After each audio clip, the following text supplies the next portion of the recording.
whole rap. He was pitching us on Sister Sledge, and he did this whole thing. We tried to act like we were professional because we were terrified. We never worked with anybody except for our close circle of friends.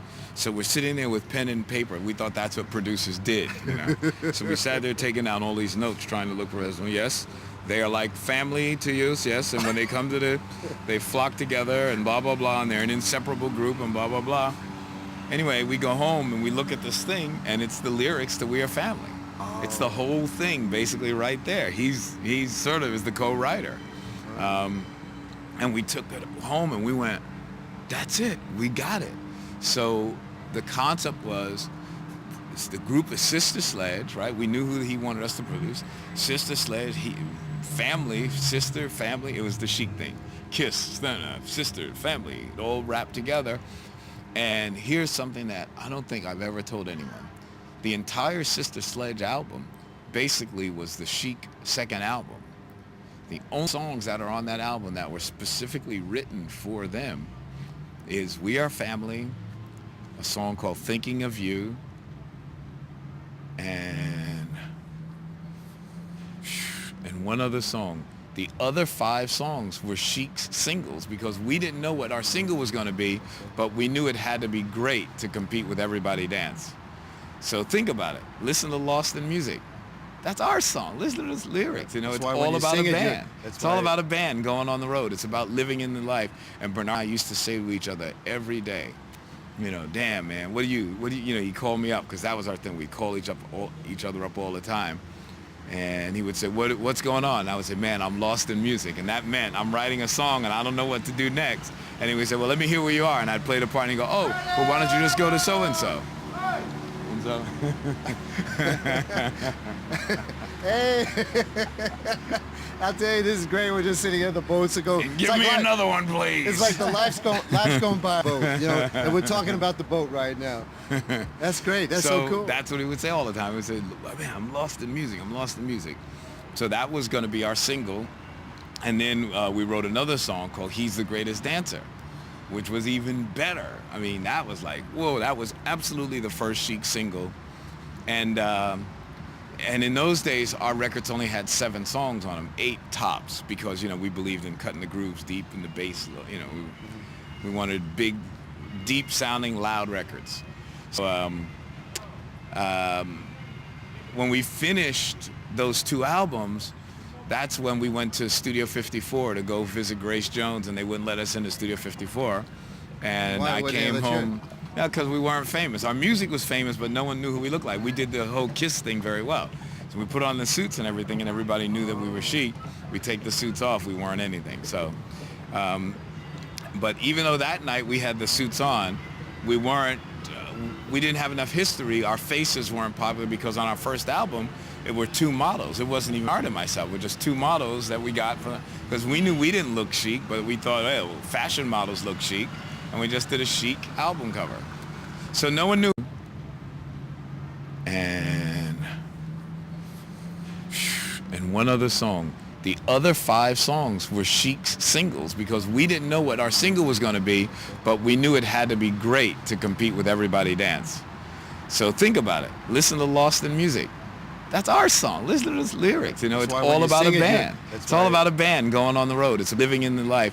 And Bernard and I used to say to each other every day, you know, damn, man, what do you know, he called me up because that was our thing. We call each other up all the time. And he would say, what's going on? And I would say, man, I'm lost in music. And that meant I'm writing a song and I don't know what to do next. And he would say, well, let me hear where you are. And I'd play the part and he'd go, oh, well, why don't you just go to so-and-so? And so. Hey, I'll tell you, this is great. We're just sitting at the boat to go. Give me another one, please. It's like the life's going by on a boat, you know. And we're talking about the boat right now. That's great. That's so cool. That's what he would say all the time. He would say, man, I'm lost in music. I'm lost in music. So that was going to be our single. And then we wrote another song called He's the Greatest Dancer, which was even better. I mean, that was like, whoa, that was absolutely the first Chic single. And in those days, our records only had 7 songs on them, 8 tops, because, you know, we believed in cutting the grooves deep in the bass. You know, we wanted big, deep-sounding loud records. So when we finished those 2 albums, that's when we went to Studio 54 to go visit Grace Jones, and they wouldn't let us into Studio 54. And Why I wouldn't came they let you home, yeah, because we weren't famous. Our music was famous, but no one knew who we looked like. We did the whole Kiss thing very well. So we put on the suits and everything, and everybody knew that we were Chic.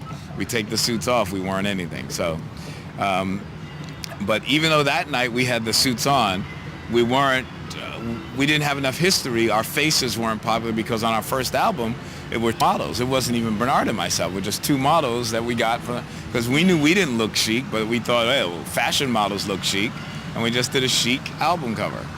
So no one knew who we were. That's great. So we were doing our job well. The whole anonymity thing.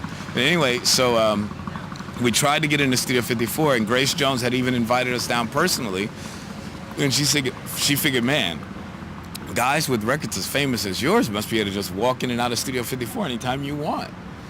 Little did she know we had never been in, and we didn't have that sort of carte blanche. Anyway, they didn't let us in, even though we were invited. They couldn't find our names. We weren't important enough. So we went home and we wrote this really cool little ditty called Aw, Fuck Off. Fuck Studio 54. And it was really complicated. Great. It went, aw, fuck off. Fuck Studio 54. Fuck off. Fuck Studio. And then it was like, we had another lyric like, fuck Studio 54, you'll burn forevermore, the depths of hell and so and tell, 54, fuck off. Fuck Studio 54, fuck off. You'll burn forevermore, the gates of hell, in the depths of hell, in the bend of them that I knew you well. Fuck Studio 54. You know what I mean? And then the next day we listened to it and went, damn, that's pretty happening. That was a pretty good little song, and we changed that from fuck off to freak off. Freak off had no charm. Not happening. What does that mean? Freak off. Well, that was a cowardly way of saying that you wanted to do something sexual, but you weren't bold enough to say it. And then we thought of freak out, because me being an ex-hippie, I certainly have had my fair share of freaking out. So I've had more than enough acid trips that didn't work out the way I planned. So when we wrote "Aw, Freak Out," it was like a subject that was not unfamiliar to myself. And also, freaking out had just become part of American terminology then, especially if you were a hippie. Yeah, no, it was like, oh man, I'm freaking out. Oh man, don't freak me out. Oh man. And then it just happened to coincide with the popularity of this brand new dance that was happening in the New York club scene called the Freak, where everybody was rubbing each other and dancing, and it was very sexual. So those things all came together at this magical moment, and we, being the creative guys that we were, decided that we would usurp that dance and make it ours. So we decided we were going to make this our Come On Baby, Let's Do the Twist. So we took this dance that was popular, and we chicized it by putting the French article le instead of the. Instead of calling it the Freak, we went Freak. Cool. And then Bernard, being Bernard, wanting to connect the dots, he went Le Freak, c'est chic. He did it. This dance is really good. That's cool. That's cool. He did And it. that's it. Brilliant. And we went from this complicated protesting Studio 54 to dun dun dun dun. And that was it, done. I love the story. It's brilliant. So then at that point we gave Lost in Music, The Greatest Dancer to Sister Sledge, because that was our single. So we gave He's the Greatest Dancer to Sister Sledge because we knew We Are Family was one of the best songs we would ever write, and that if we had released, if we had released We Are Family first, Sister Sledge would have probably been would have been what they call a one-hit wonder. Yeah, absolutely. Because We Are Family was so great, and that album was so amazing that we thought, if we let that record come out first, we're going to be dead. I think that probably is a great chapter in your life, which I'll get into a little bit. Not too long, but because there's a lot to talk about, we'll do our best to get. Okay, sorry, I take these. No, you're wonderful. You know, just I love giving it. you a lot here. No, you're not. This is what it's all about, being natural. Madonna. You wrote some great songs for her career, and tell us a little bit about how you met her, how did it come about? Yeah, the Madonna relationship was interesting. We had a lot of mutual friends that wanted us to get together. And so one day we did, and our first meeting was fantastic. Well, the first meeting was I went to a club to hear an artist perform that Sony wanted me to produce. I didn't produce that artist because the opening act was Madonna, and I thought she was better.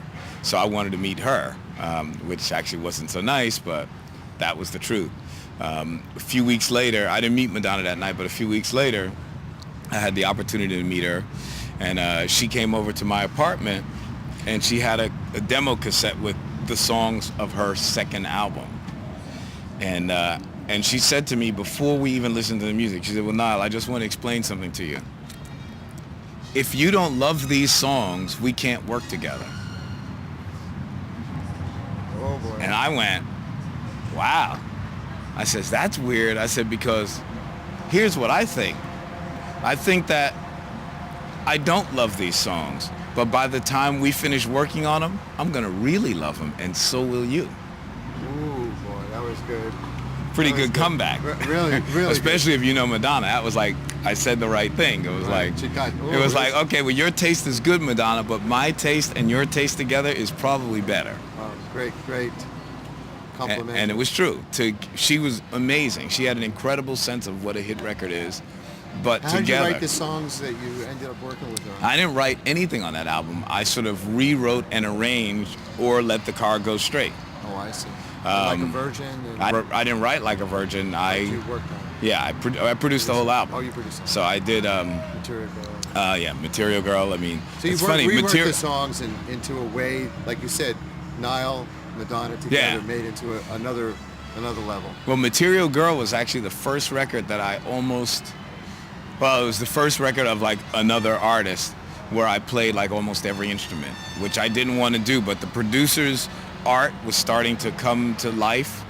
And Or the producers were the artists. yeah, and on Material Girl, the only reason why I did it actually was just because, you know, we were big partiers, the Chic organization, and even though I used Bernard and Tony for almost every record I did, sometimes in those days we got a little unreliable. So when we did Material Girl, Bernard didn't show up to the studio, so Madonna looked at me and went, well, you're great, why don't you play the bass? And I was like, are you kidding me? You want me to play?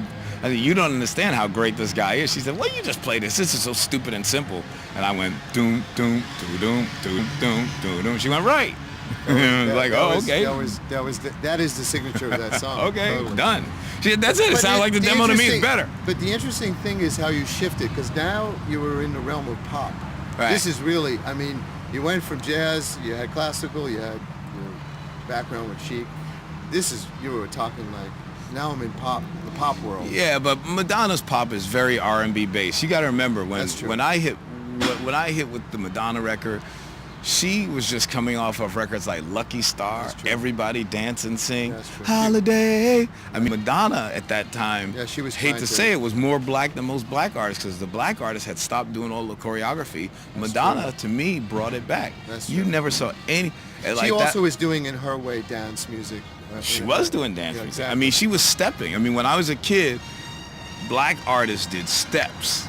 And then when the rock era started to make it like corny to do that, even the black artists stopped doing that. So they became more like Marvin Gaye and then like, you know, the Isley Brothers, you know, sort of became like more rocky. Then the black acts became more like rock bands, self-contained acts. Sly and the Family Stone, you know, became rock acts. So people stopped doing steps. And she brought that. And Madonna, I went to see her, and she was there with a black artist. The black artist was just standing there singing. Madonna came out and had like dances with her, and she was like, you know. You're right. The first time you can hear her voice, you can say that's not a white. Singing. That's a black. The very first song I heard Madonna sing was Lucky Star. She walked out on stage. She had two dancers, and she came out there, boom, boom, boom, boom, boom. I remember. Boom, boom, boom, boom, boom, boom, boom, boom. I said, who is this girl? And she comes out, bah, you might be my lucky star. Yeah, right. Boom, boom, boom, boom, boom, boom, boom, boom, boom, and they were all in sync. And I was like going, oh like shit! The way I was like, the damn. videos later, you know. Hey, we love it. And everybody is chilling in Amsterdam, man. Amsterdam is like, chilling.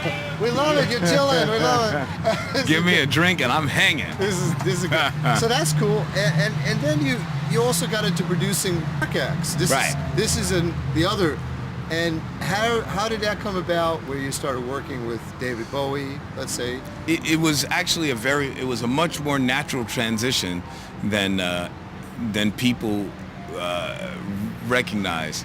I mean, before we were Chic, we were a rock band. We were a fusion rock band. We just couldn't get a record deal. Every record company loved our stuff until they met us and they went like, you know, we had one white guy in the band. They thought he was the leader. And every time we go to the record company, they'd start talking to him. He'd go, look, I'm just playing it. So those guys, they're the ones who wrote it. They would go, really? They wrote this? You know, so I see. The meeting with Bowie was pretty fantastic. It was an accidental meeting. He was at a club, I was at a club. We started talking. And then right after that, everything seemed completely logical. When I got that phone call out of the clear blue sky, it was the most amazing thing that ever happened to me. It was so amazing, I didn't even believe it. I was like hanging up on him for like 2 weeks because I didn't think that it was actually David Bowie calling. I thought it was a crank call. I thought it was. Hey, I'm David Bowie. Yeah, we were like, yeah. And right. At that point, I was renovating my house, right? Renovating my house, and all the construction workers would go, "Hey, it's David Bowie on the phone. How you doing? Hey, David. Hey, how you doing? Yeah, this is Grace Slick here." So it took him 2 weeks to track me down, and then he finally started calling Bernard because he thought, "Wow, how does this guy keep hanging up on me? Oh, maybe I got the wrong one. Maybe the other guy was Nile Rodgers. Hi, are you the guy from the band Chic? Yeah." He says, "Yeah, are you Nile Rodgers?" He says, "No, I'm Bernard Edwards. Here's Nile's number." So anyway, we finally got together, and how did you come about with Let's Dance? How did that come about? Let's Dance was actually a whole concept that David had, which was to do an album of cover songs.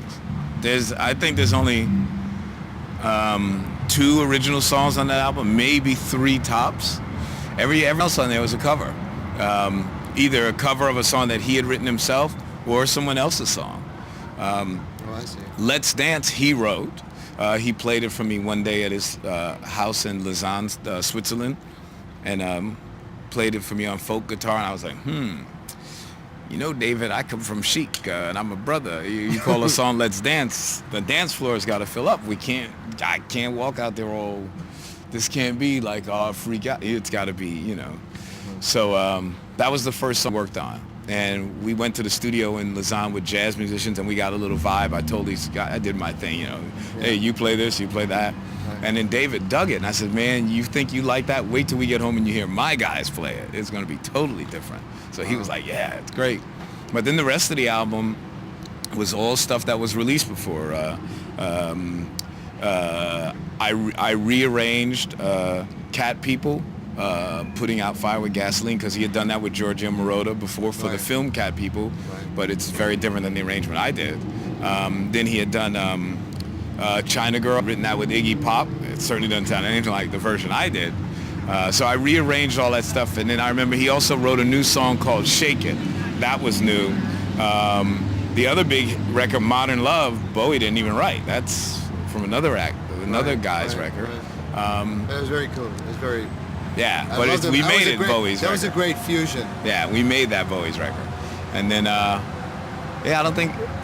So Shake It, Let's Dance. I don't think there was anything else original from that record. Maybe one other song. But. And how about like songs you wrote, Diana Ross? I'm Coming Out, Upside Down. Big hits for Diana Ross. It was obviously here you're working with a legend. Well, Diana is one of the other great gifts in my life, because she was the first big star that we worked with where we were sort of on her level. Before that, I had worked with many big stars, but I was clearly, you know, the worker bee. But Diana Ross went against the industry because everybody told her we were going to ruin her career because disco sucked, and we were disco producers and blah blah blah. And oh, that's funny. And I got to tell you, man, she came into the studio one day in tears because she had taken the record and played it for one of the biggest DJs in America, Frankie Crocker. You know, God rest his soul. He did a lot for Chic. But, you know, at that point when disco sucked, no one wanted to be uncool and go against that. So they stopped even just, if you just said it was disco, it was like, you know, Nazis or something. The Jews, it was like that. You just say it and it's done. It's like now America, you know, people being anti-gay. It's like, he's gay, oh, let's kill him. He's playing disco, and he's playing gay disco. Wow, that's real. And Jewish gay disco, maybe. So it was like that kind of thing. It was really frightening to us because we had never seen anything like that in our lifetime, because we grew up in the midst of the you know, the anti-Vietnam movement, the Black Power movement. We had a movement. We were never outward victims of racism to the extent where, you know, people beat us or whipped us, or we knew anyone who got killed. We knew the stories, and as long as it didn't touch you, you were a great revolutionary. Once they started lynching your ass, all of a sudden you may get a little quiet. So all of a sudden we started getting lynched, basically. That was the way we looked at it, and we couldn't understand it, but boy, we could see how powerful it was, because no one was willing to give us a chance. I mean, the same people that were our friends one day wouldn't even take our calls the next day. It was frightening. I mean, to imagine, think about the history we had at that point. By the time we worked with Diana Ross, we must have had at least 5 or 6 top 10 singles that were groundbreaking and revolutionary, and multiple platinum sellers. I mean, Le Freak. He has a killer. Good Time, you know, thinking all that about all stuff these was in songs, there. you know, I'm thinking about one of the great things that your partner was amazing at is creates amazing bass lines. Oh, of course. I mean, he actually, he's probably the creator of that disco bass. Pretty much, almost. Damn near. I mean, And it just happened by accident. Oh yeah, it just happened on a whim. We were playing Dance, Dance, Dance. Actually, no, we had already written Everybody Dance, but when he did that, classic. it was never, I had never heard it on a record before that. That was it. That to me Because is even in Sylvester, it wasn't doom did it was doom doom doom doom doom doom doom doom doom doom doom doom doom. Right, but Bernard was the polka. Yeah, right. The Germans Right. Creating the Georgie But Moroder. Bernard was galloping. He was like, It's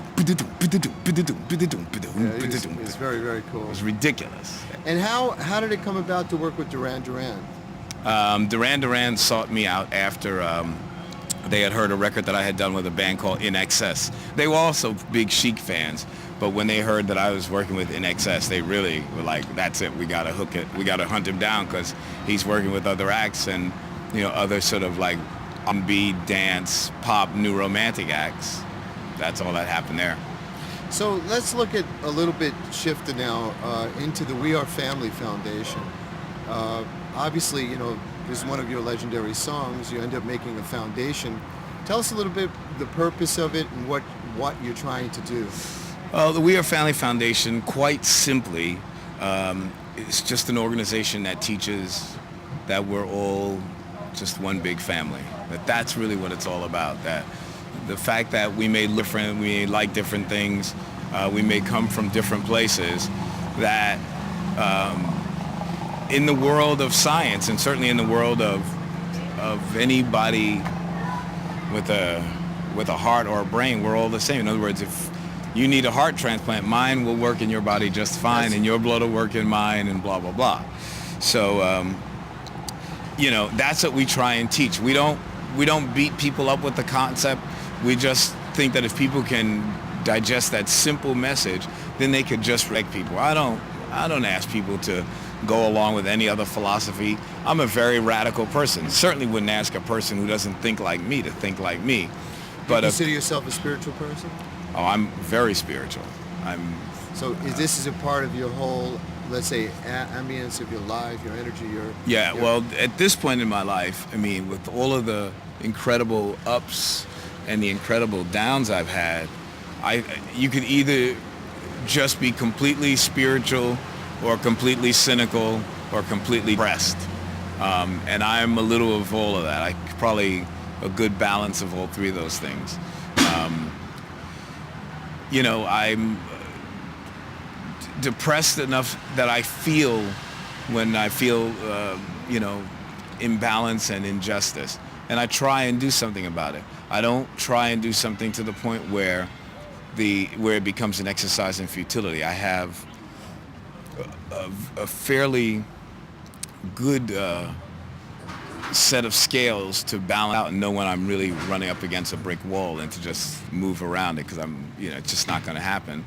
And I just try and choose my battles wisely, things that we can pull off. And with We Are Family Foundation, we have such a broad platform. People say that organizations that are not single focused and blah, blah, blah don't become effective. And I go, fine, yeah, whatever. You can teach respect to people. Respect is a very difficult thing to have when you're sitting next to somebody and you just hate the thing about them. Yeah, I know what you mean. So if you can just force yourself to do that, when you think about it, it's cutting edge psychotherapy. It's like they want you to, when I feel this, act like that. When I want to do this, then I do that. That's like you pay your shrink hundreds of dollars an hour just to get that kind of therapy. That's a whole thing. When I feel like smoking a cigarette. I could talk to you for hours about that. To be honest with you, because that's close to my soul and my heart. But a few other things, because we're here to make this DVD tonight, and we're not too long away from doing it. Question I have is, now what are you doing? Like, what is your... Let's talk about now and talk about the future. We talked about your history. Obviously, we can go on for that. But where is Nile Rodgers now? Where are you seeing yourself now in terms of what you want to do musically, in your life, or anything you can give us a clue on? I'm pretty happy musically. This band makes me feel like $1 million. That's what it is. We started Chic. It's not really new. I've been playing with these people for a long time. I meant that there was Chic with Bernard, and then you decided to put Chic back together. So I meant that. Right. Well, after Bernard passed away, a Japanese promoter asked me to come back the next year and honor his memory. And I was like, wow. Okay, I could do that, but he meant no, musically, bring the band back. I didn't think I'd ever play this music again. There was no reason to. I could just play the records and go, oh, that was cool. I never thought I'd pick up a guitar and play it live in front of people. And when we were invited back, it sort of threw me off kilter a bit. And I didn't really know what to do. And thank God, Jerry Barnes, the bass player, came to me and said, hey, man, if you ever think about doing Chic again, I'd love to be a part of it. He came down and auditioned, and just to hear a great bass player again with me, just one-on-one, it's just he and I playing. I was like, ah. So that was the key. Yeah, and then of course we had already had someone who can actually fill the, as you would say, the space. Right, and then plus we already had Omar, because if you look at Chic, in Japan, and Omar was already back with us, and people don't know that I had a band with Omar right around the same time that we developed Chic. So. It was, just I can go this way or go that way. So it's great to have Omar back because it feels so natural. So now I have some of my oldest colleagues in the music business that are still